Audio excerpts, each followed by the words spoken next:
Hello, hello, and welcome to the Thursday, August 13th edition of Max Growth Live. I'm your host, Jay Ruane, and here at Max Growth Live, we are sponsored by Maximum Lawyer and Maximum Lawyer Media, along with FirmFlex and Blue Shark.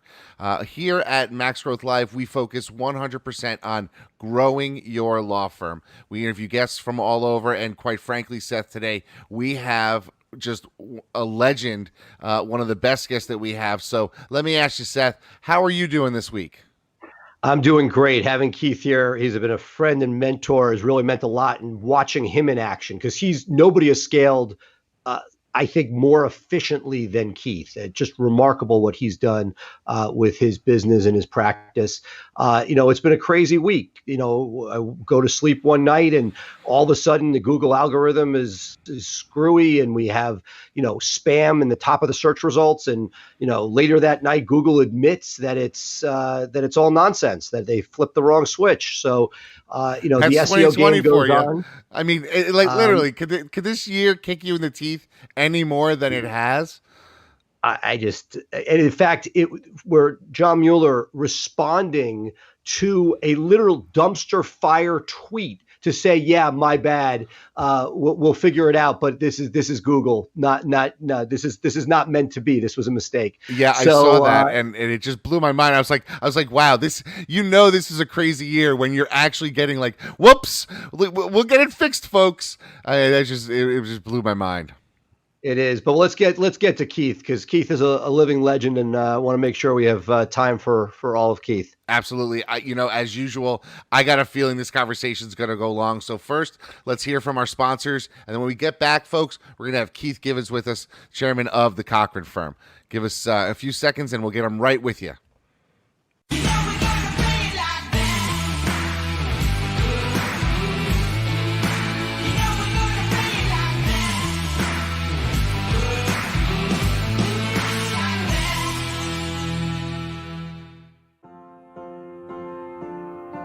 In this world today, if you want to grow your business, you want to grow your firm, you want to take on more cases and make a bigger impact, you have to have a digital blueprint.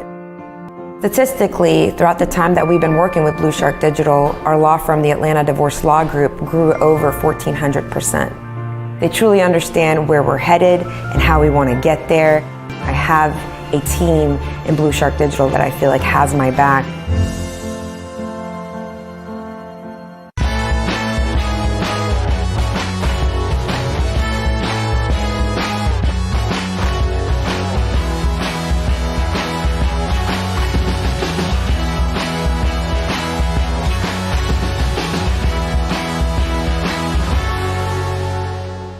We are honored and humbled to have Keith Givens here with us today.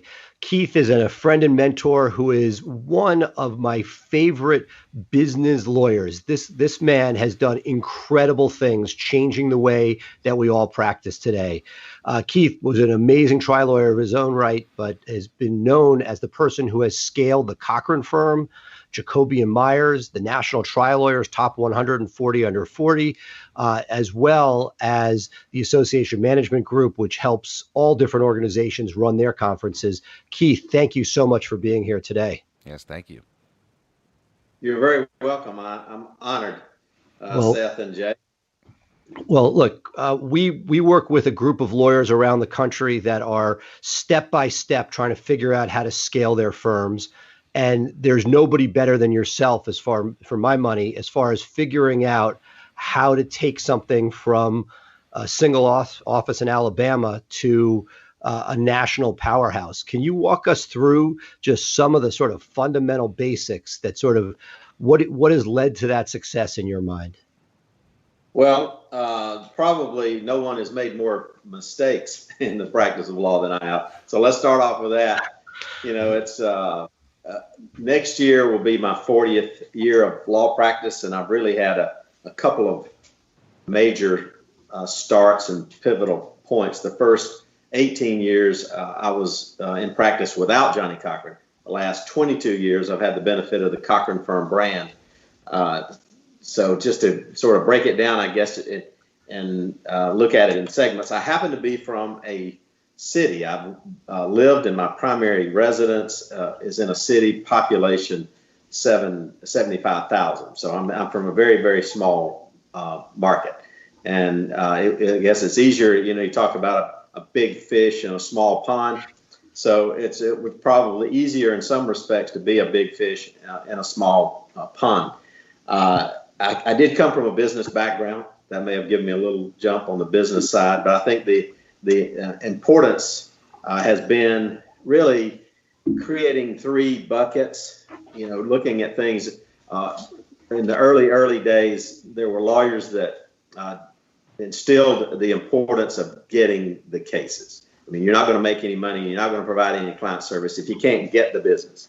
So if you can imagine three buckets, one is the get the business bucket, and then the second bucket is provide absolutely the best client service you can. That's the second bucket. There were some lawyers that had the philosophy that if you were a great lawyer and provided great client services, everything else would take care of itself.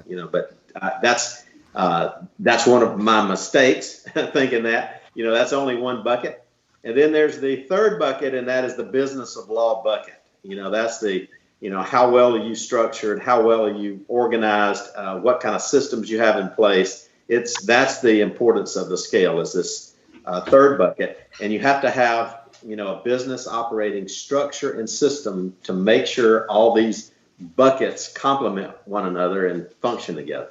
And I thought I had the really good system. At the time we met Johnny Cochran, I was 18 years into my practice, 40-ish, maybe a little slightly over 40. And, Johnny Cochran taught me a lot about generational equity, the importance of brand. I mean, he didn't preach the brand, but he was the brand.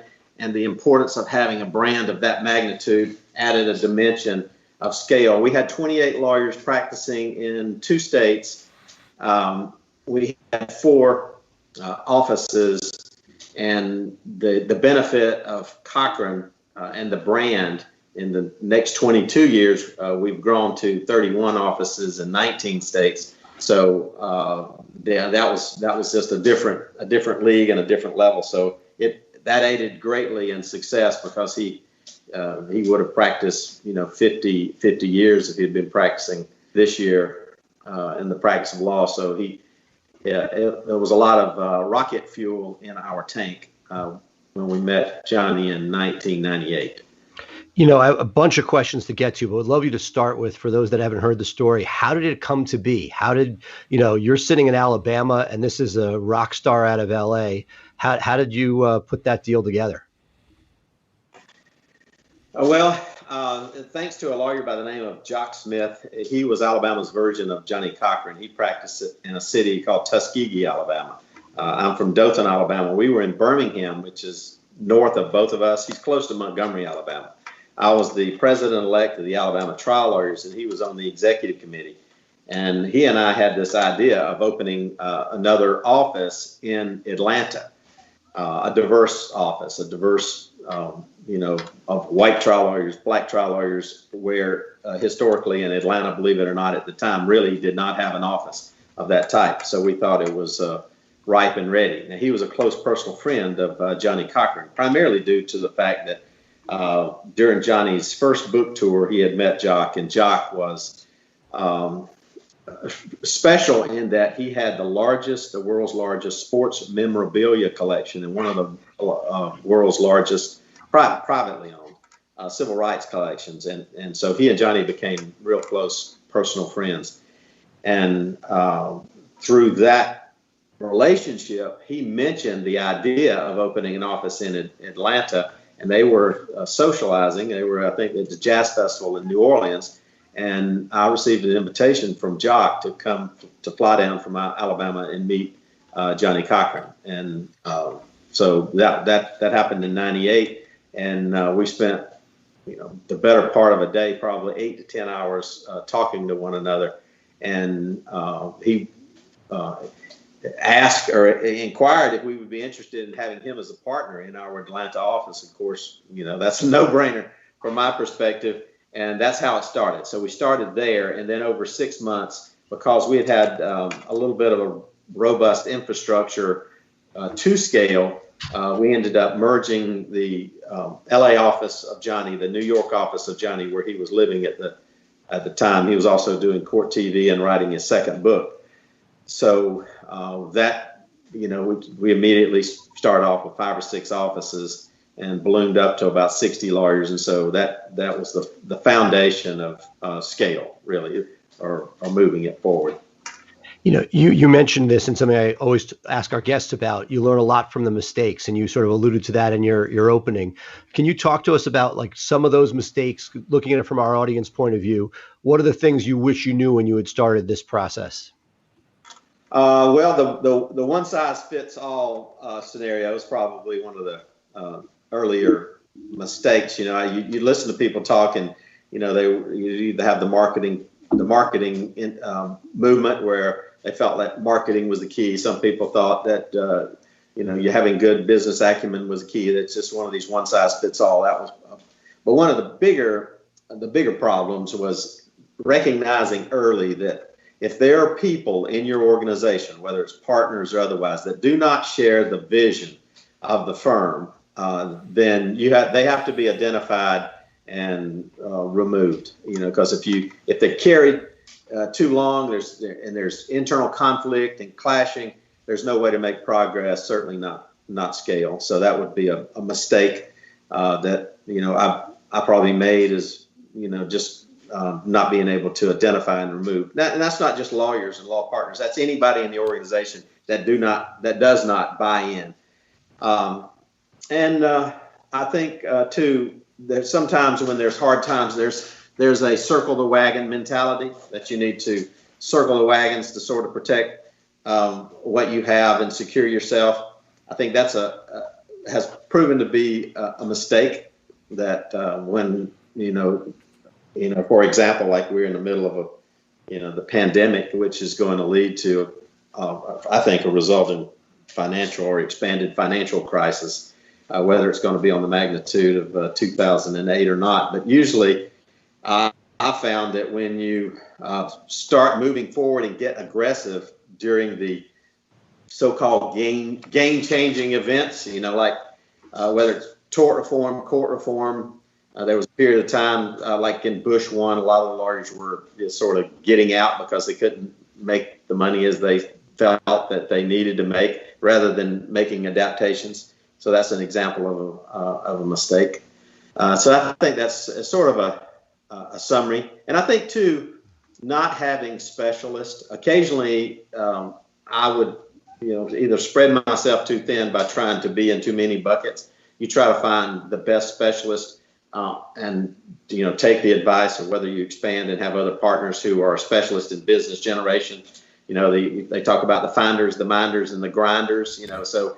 There needs to be some specialist finders, rainmakers, those that are getting the business, even if they're not the best at providing the service and processing the business, trying to make lawyers that are great at doing one function, spread their skills out. I think we've learned that just let them be great at doing what they enjoy doing and what they are excellent at, and build a world around that excellence. And the same thing with the finders or the business generators. If they're not great in the courtroom, but they're great at generating the business, keep them out of the courtroom. Don't try to make a courtroom lawyer out of somebody who can generate business. Same thing with the courtroom trial lawyer. Keep him out of brief writing. Keep him really out of the business, because the business side of law will drag down talent, and then you become less good at what has gotten you there. But you also have, at least in our world, in the primarily personal injury as opposed to some of the other consumer areas, we do have to have courtroom specialists that only spend their time in the courtroom. So try not to drag them out. So those are examples. So one of the things I've admired most about you over the last decade or more has been watching you in action, and the fact that you've been able to collaborate with so many people to bring these different entities together. never taking sort of the ego seems to be checked at the door. It's not about Keith, but it's about putting these different entities together. Can you talk to me a little about your business of philosophy? Because in so many different areas, whether it's walking through your hometown in Alabama or walking through NTL, you have so many different collaborations going on at one point, and they seem to work. What's the secret to your success there? Well, I don't know that there's a success to have a secret about. I mean, it's a process. I'm still trying to figure it out and reinvent myself every time there's a need. But I think it sort of happened organically, over time. I think a level of patience and recognition that everyone is different, and not using as a mission to convince everybody you see of what you're selling that day. I mean, you need, I think, listening and trying to figure out what the needs are, and then sort of match up, passion. If somebody's passionate about something, sort of to get behind their passion instead of in front of it or trying to redirect it, because it doesn't work that way. And usually there's some synergies, because you'll see people that you'll get excited about, and also too, from a standpoint, you mentioned this humbleness. There's no one on our planet as a lawyer that deserved to be less humble than Johnny Cochran. But the one thing that impressed me from the first day I met him to the last day he was here on earth was his humility. He was extraordinarily humble, and it wasn't an act, it wasn't an effort. He was that was the man. I mean, he if he walked into a room, it wasn't about look who I am. I'm Johnny Cochran, and he would get the kind of attention that would do that. But he was if he went into a restaurant, he was interested in meeting the waiting staff, talking to the chef, making everyone feel important, pausing for pictures. I mean, it was never about him. And it's in terms of having served the organization, when we hear of somebody doing something exciting, new or different, you can't be resentful of it or work against it or see it as competition. Same thing with other law firms and other lawyers, even in the organizations that we're a part of. It's how can your firm help the next firm make money, do what they want to do? Because you can't do it all. No one firm. It needs to be a series of collaborations and cooperation. And it also helps scale. Occasionally, you find some compatibilities in which you team up on doing an effort, because we have not reached a point in America where there, especially on the consumer side of law, where there is one firm that even has 1% of the market. I mean, and I don't know of any other industry that's the case. You've got, you always have someone or some company, 4 or 5 companies that rise to the top of the market and have an appreciable market share, whether it's Microsoft, Walmart. I mean, you can, pretty much pick those. But in law, there are out of the 1.23 million lawyers, there's 500,000 or 600,000 lawyers that are solo practitioners. So the need for collaboration and cooperation, it feeds creativity too. I don't know that I've ever had an original thought in my life. Sometimes I get credit for a thought. I've either picked them up from somebody else, or tried to modify them, or been excited about hearing of another thought. And so I continue to look for those kind of nuances and different things that help out or provides fuel to our own momentum. Great. Jay, we were talking about Johnny Cochran. I know you have a question about that. Yeah, so one of the questions I have is there's got to be a bit of a challenge early on in the agreement and the association with a person who had such a just such a name, in the community that I can imagine there was some challenges early on when people would come into the firm and say, well, I want Johnny. And so even some smaller lawyers, when they're going from 1 to 2, or 1 to 5, they still have this sort of aura in their local community, and it's a challenge for them to be able to say, well, no, you're coming to me, but here's the person who I've selected is the best fit for you. So how did you guys deal with that challenge with someone as just so big in life as Johnny? Because that in and of itself would have attracted cases, but he can't be everything to everybody. So how did you deal with that challenge? And then I have another follow-up question for you after that. Okay. Well, in the early days, I thought it would be extreme. In '98. Matter of fact, the first thought I had is being a partner with Johnny Cochran is the best way to suck all of anybody's interest in you. I mean, all the cases, like I'm partner with Johnny Cochran is, I want my case handled by Johnny Cochran. So we thought it would even be worse, not just new people wanting Johnny Cochran. It'd be everybody that all 30 of our lawyers were representing when they found out you're now partners with Johnny Cochran. We were just like a black hole that would just suck, all the business into. Actually, we found the opposite. What everybody wanted was Johnny-like service, the quality that Johnny represented. And Johnny, keep in mind, at the time, he was handling very little law, although he had a 10-lawyer office in LA. There were no partners. He was located in New York. And so it was, not clicking on all cylinders unless, he was in LA, but he was 90% in New York, and he was doing court TV. He was also engaged in writing his second book, but he was serving on numerous corporate boards, and he was also one of the hottest speakers in the country. I think he'd made tons and tons of money. Well, I throw the number out because it was in Forbes. It's public. I think he made about $8 or $9 million the year before we had met him, just speaking, just on speaker fees.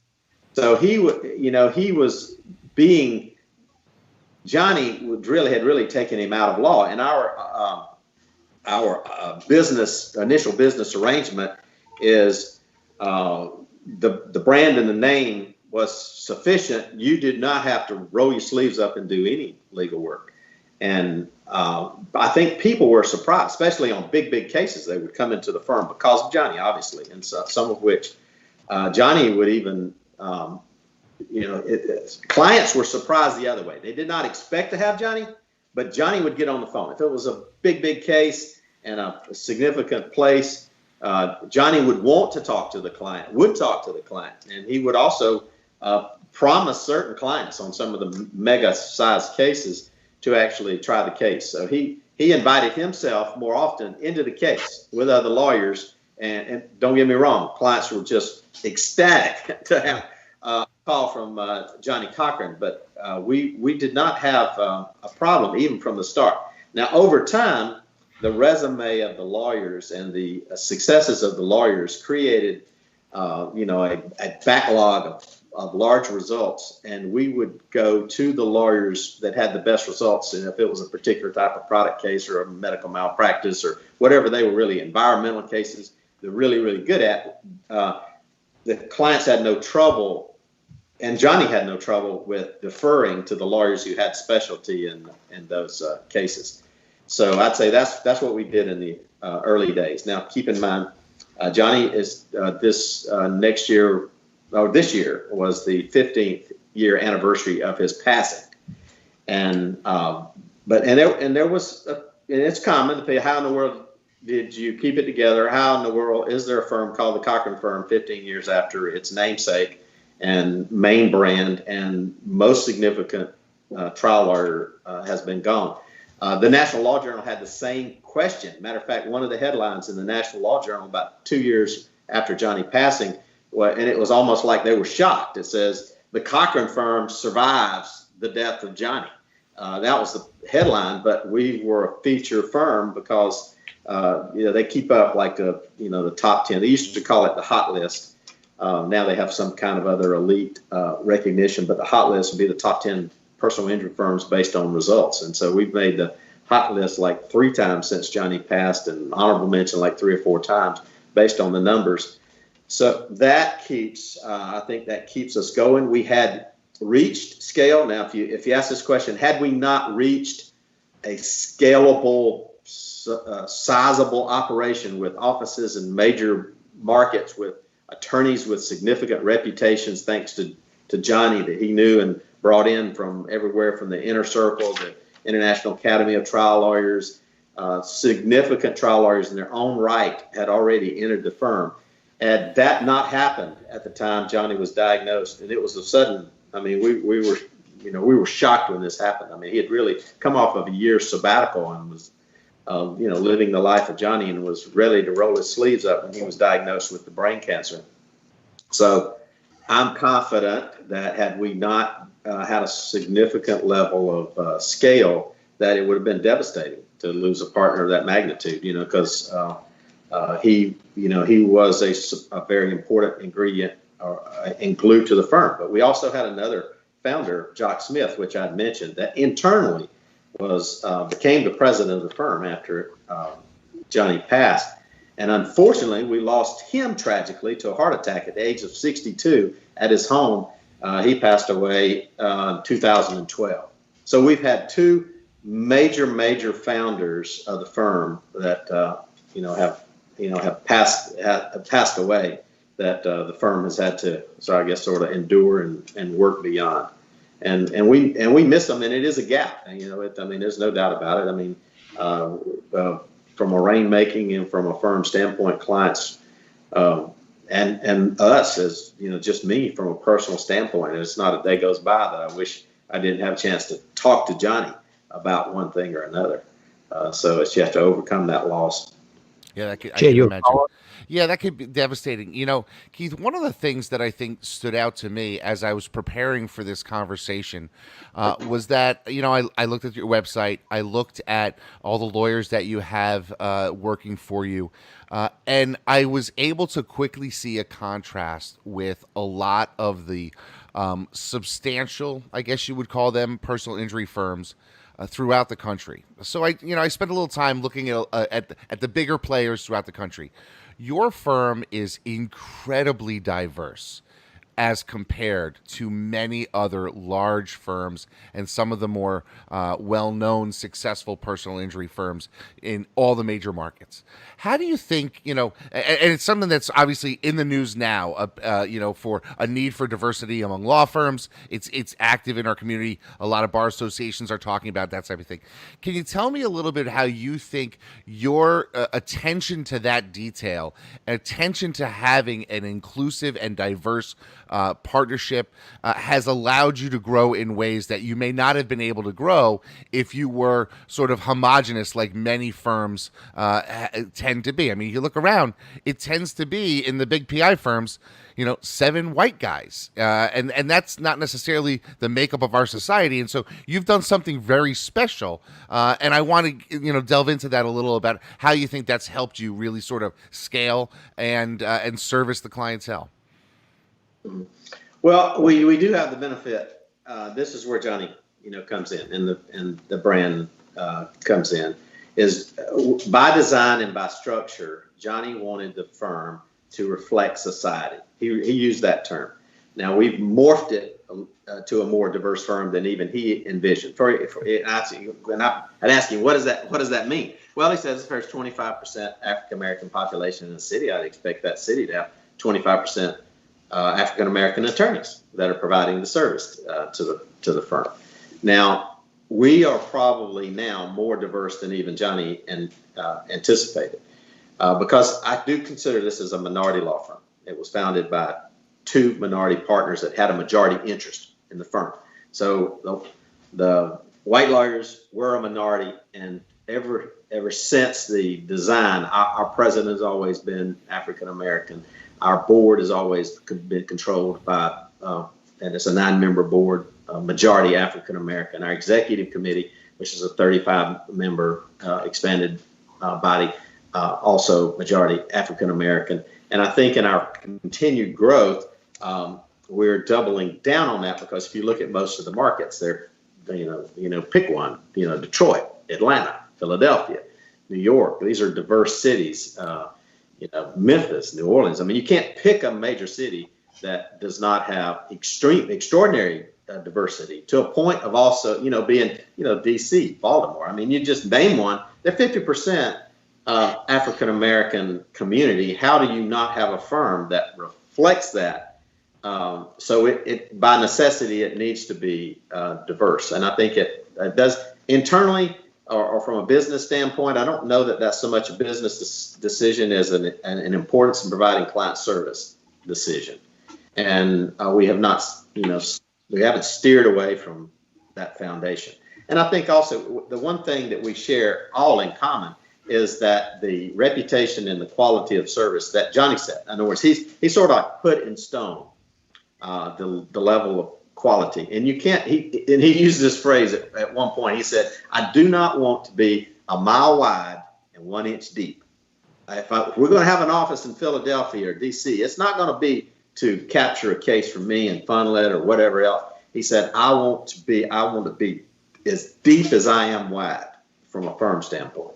And so we have attempted to have lawyers that are better. Actually, somebody asked, well, for the last 10 years, so why are you not trying cases anymore? Because there are so many better lawyers at trying cases in my firm than me. I might have thought at the age of 40 that I was as good as, and that's part of the trial lawyer concept, I'm as good as or better than anybody else at doing anything else. Now, one afternoon with Johnny Cochran will cure that thought. So you recognize that in the pecking order of things, this man is far superior to me, and I've happened to have been in court with him on numerous occasions, and it was all real. And he's helped. And in the philosophy, we came up with 10 criteria for an office, and if you hit all the check boxes of that 10 criteria, you're going to be deep. I mean, you're going to have experienced attorneys, because a lot of, like you say, a lot of firms, I don't knock the firms because they have great lawyers at the top. They're 1 or 2 lawyers deep, but we probably have, I'd say 40 or 50 lawyers with $1 million verdicts, probably 25, 30 lawyers with, $10+ million verdicts. We have probably 15 or 20 lawyers with $100 million verdicts. We have several lawyers with $1 billion results. I mean, it's that helps when the different practice areas are involved and you've got lawyers in other places to call on. And there's a lot of internal collaboration. Everyone knows when you can get in over your head as a lawyer, as an office, or as a firm. If it's an environmental case, it's going to cost $10, $20 million to fund, doing it in a city population of 75,000 with, maybe, 20 lawyers in a location. It's not the same. You may only have one of those lawyers that do environmental case.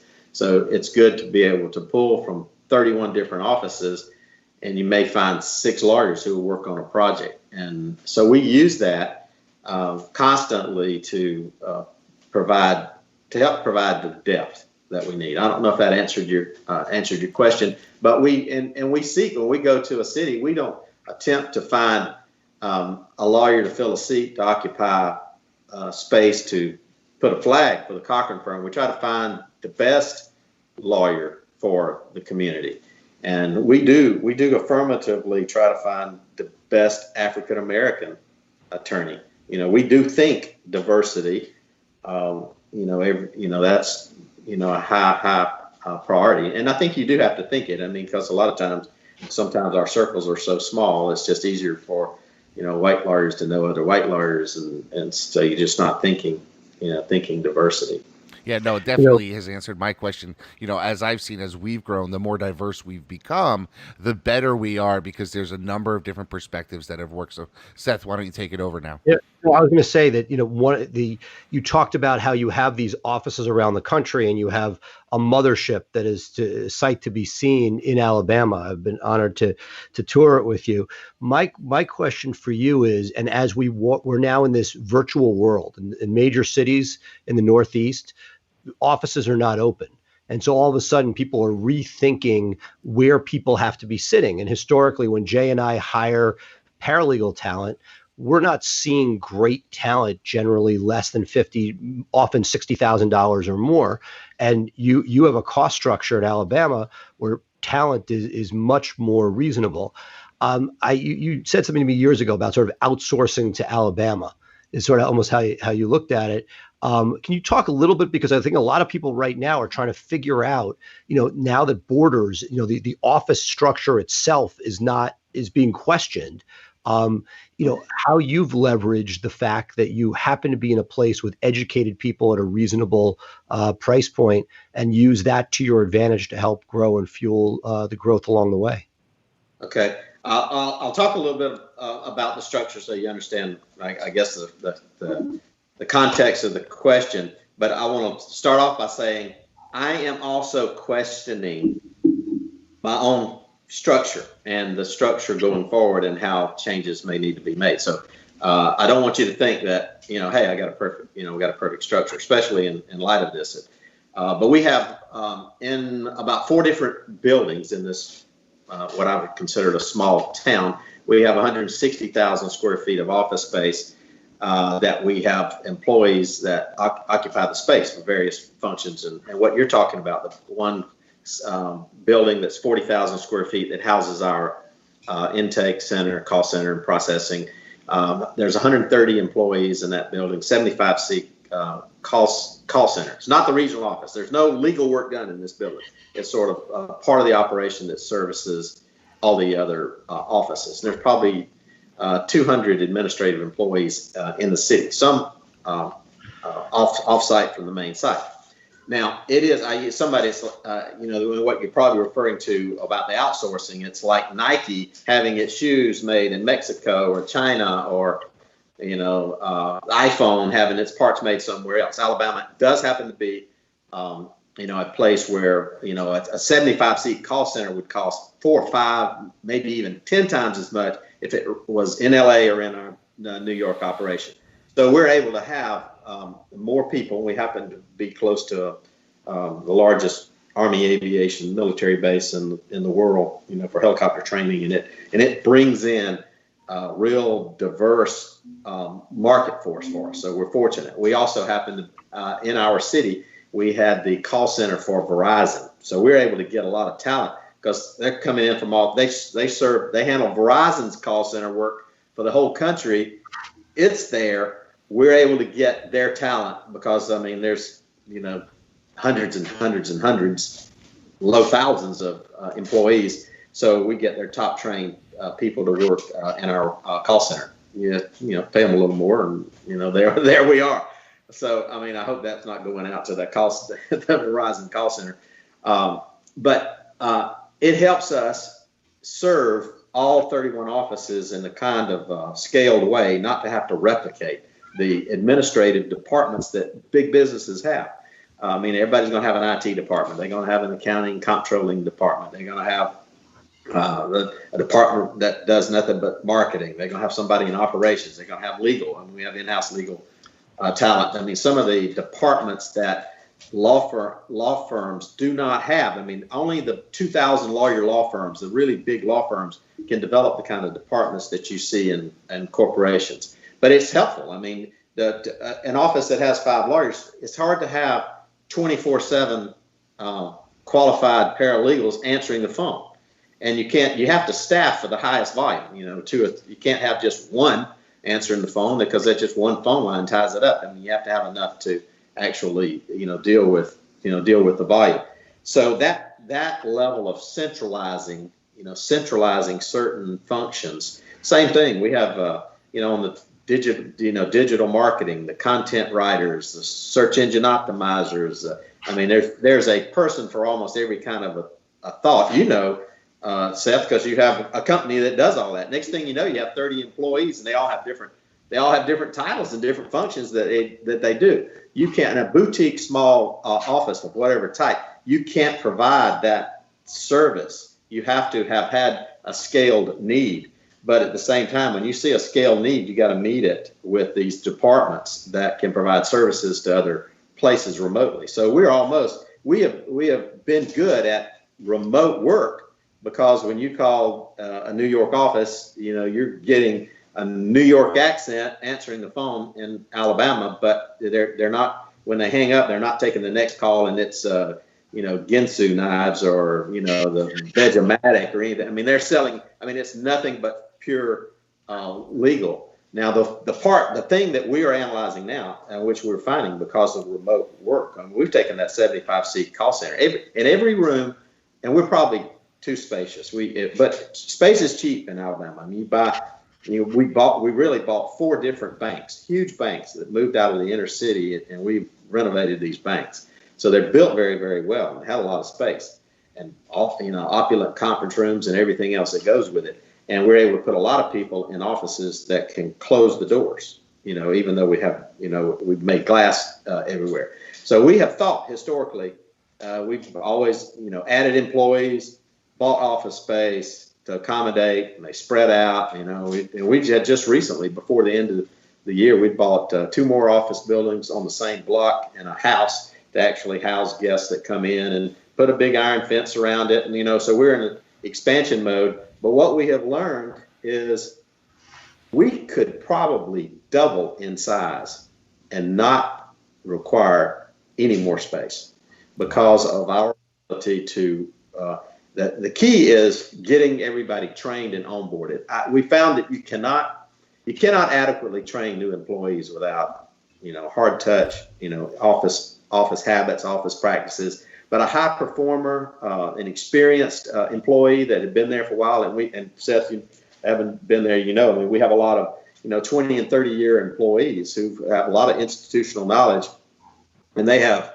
their targets and their goals and their performance and how we measure it and how they're bonused, and everything is in place enough that they can do, and they're motivated to do it. They can do what they do at home or pretty much anywhere, as long as they have the same technology. And so we're getting schooled. We'll never be the same, through this pandemic, based on what we have found out. Even our call center, I would think, well, you have to have a room where they're all in cubicles, and it's like, as far as the eye can see, you see people in little cubicles and booths and doing what they do. But when we went virtual, we're still recording every aspect. We're still recording the conversations. There's still centralized monitoring. We still can, listen in. We still keep up with the numbers, and, and we, make sure that the environment's right. I mean, we don't particularly like barking dogs and crying babies, but it's not bad. Sometimes it's, it depends on the circumstance or the situation, because through your double door, I don't know if you're aware of it, I've seen, a young one walking in and around. That's sort of a nice thing to do. So we probably will not. We were talking about it the other day. I don't think we need 1 more square footage to grow to maybe even 3 times the size. You go into shifts. You're able to remote part-time, even if you work 2 or 3 days and let some other employee work 2 or 3 days, even in the same space. I think that is going to be there's some permanent habits and permanent practices that are being learned now that will never change. It's got to hurt the office business. I couldn't agree more. We were talking about it, renegotiating leases, rethinking everything. Hotel style, as you're essentially alluding to. People will have a desk when they need to be there, but if they could cut down on commute 3 days a week, you may hold on to people you couldn't have held on otherwise to. Right. And I think it's a good thing. I don't think it's a bad thing. I mean, you do have to double down. This is where it hurts. If you do not have systems and processes and ways to measure performance and to motivate individuals, if you don't have that, then your production is going to crash and burn. And we've seen that with a few employees, particularly some that are just getting onboarded. I mean, they're going to be spending time walking their dog, an extra 15, 20 trips to the refrigerator because they're at the house. I mean, heck, I do it if I'm anywhere close. So those kind of things are going to have to be workarounds. Something we've talked about that I've noticed, I'm curious to see on a larger scale what you've seen, is that the A players, when they went virtual, have been A players virtually, and the people that were on the cusp that were barely holding on, they went even further. That it was, if you can somehow figure out how to keep and retain your A players, it's less of an issue, but not everybody can be an A player. Right. Well, one thing we did, of course, and we should have doubled it. I think you and I have talked. We immediately, just the word, when you hear the word pandemic, remote work. I mean, we did reduce our workforce by identifying, and they were pretty much all identified, but eliminating the bottom 5%. Of the company. Let's just make a decision. It was an occasion to make a decision, and they probably were all better off because of the way unemployment turned out. I mean, it's a win-win. It was a win for us and a win.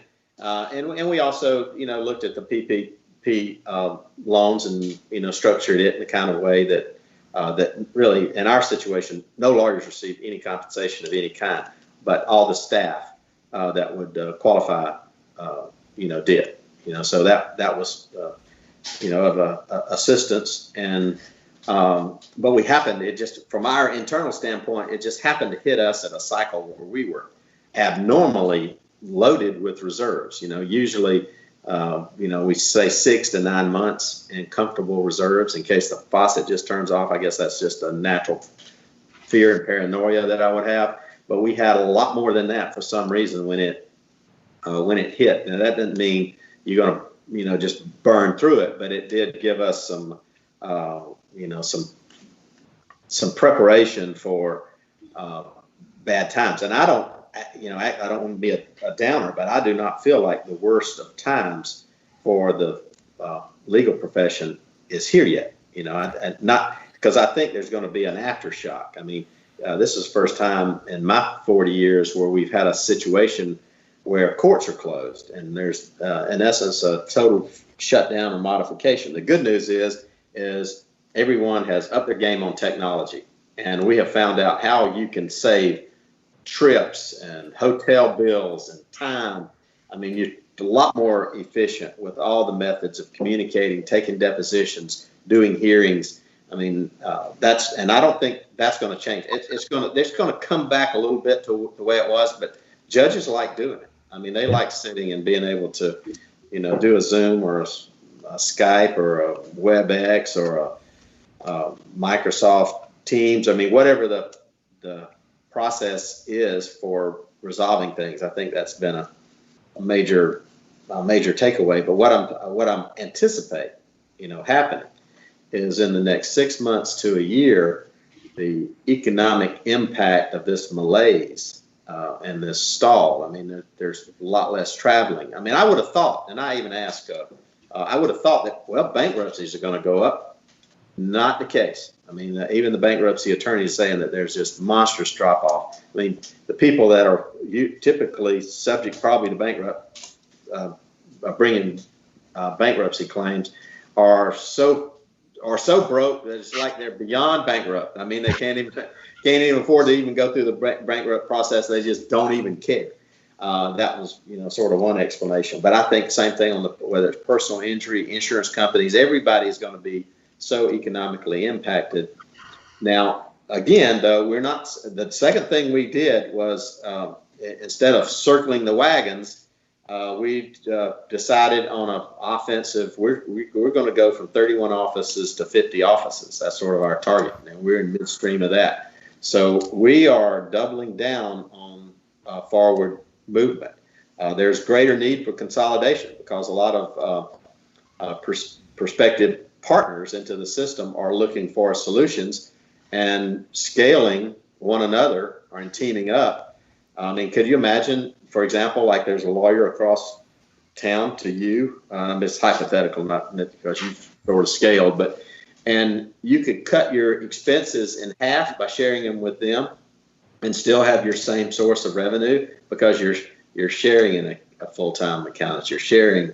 I mean, you're splitting your receptionist. I mean, you start splitting things, and that's and you're in the same marketing. I mean, you're buying TV ads and you just throw in if you're doing Social Security, you say Social Security and family law. So you're just using one word and you've already saved half your ad budget by throwing in another practice area.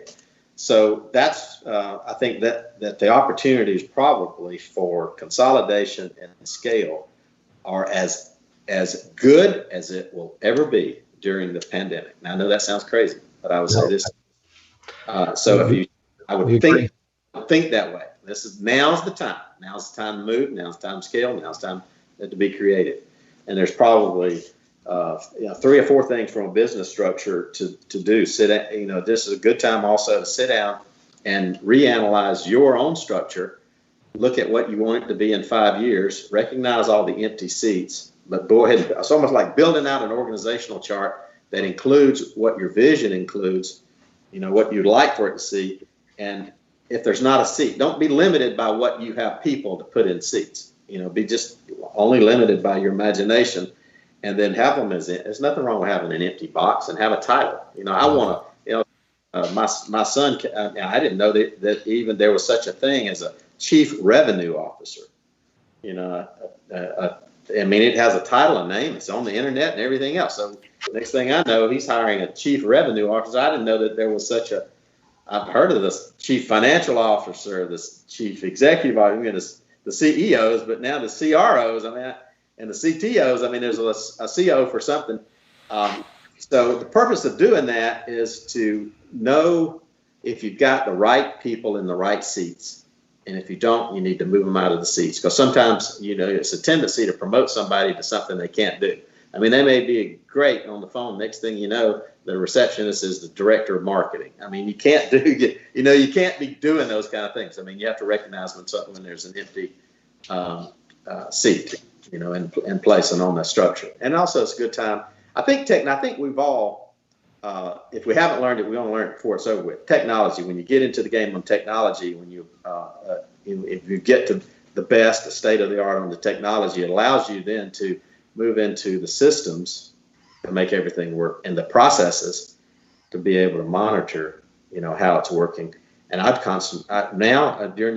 there's a downtime, I wouldn't spend it watching Netflix. I would spend it working on the organization, getting it ready to move. And matter of fact, I don't know if you ever heard of this book. Yep. We totally talk about it all the time. Yeah, it's a Bible. I didn't know. And I make a point that about every 2 years I reread it. And I don't know if you guys have you ever had Mike Morse on? Y'all, Mike Morse? Yes. We just interviewed him a few weeks ago. Okay. Well, you probably talked about that. Yeah. Yep. Fireproof. And that was the galley proof. I haven't gotten the other one. It sort of makes it applicable. And the benefit, I guess, is learning the language, because it's not a hard transition. I happen to have a business undergraduate degree, and there's no mystery. There's no real mystery to it. As a lawyer, sometimes lawyers feel like there's something about business they don't understand, just like business people feel like there's something about law they really don't understand. But it's easy to teach yourself the business terms and the business principles it's an internal language that allows your organization to be able to hold itself accountable. And that's why I'm a proponent of Traction or Get a Grip. They're all written by Gino Wickman, or Rocket Fuel. That little series is helpful in learning the language and also learning the lane. Until I read Rocket Fuel, I was probably in my own way a lot of times, because I would want to micromanage everything, control everything, think my judgment was better in every category. Man was wrong. I was, really holding back progress by constant conflict with other managers that were better than I was in the departments that they were in. And so that's why I recommend, every lawyer that's not business oriented, grab you some business books. Don't grab no need to grab legal books.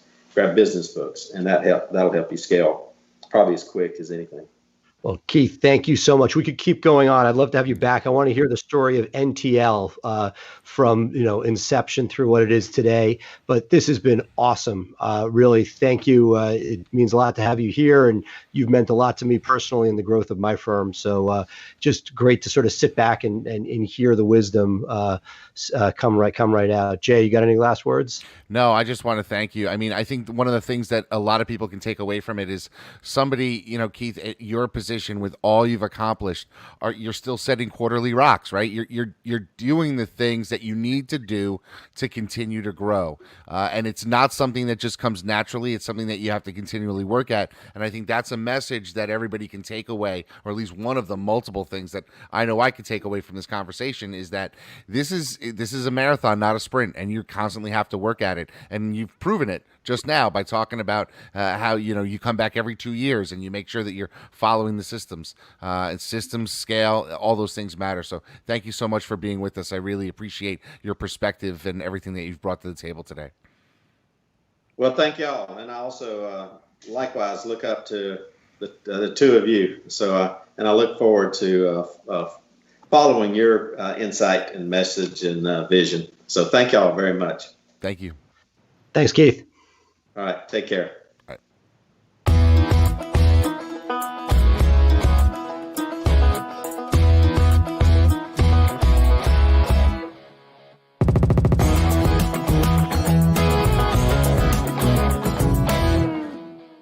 And it feels good, so good, coming back again. Feels good. I'm a boss chick, yeah. I'm a boss lady, yeah. I be calling shots, yeah. I be getting money, yeah. I'm a boss chick, yeah. I'm a boss lady, yeah. I be getting money. Well, to say wow is an understatement, Seth. That conversation really sort of opened my eyes to a lot of things. I mean, even the stuff at the very end, talking about traction. I know it's a book, it's a Bible that a lot of people in our community sort of look towards. But what are your thoughts?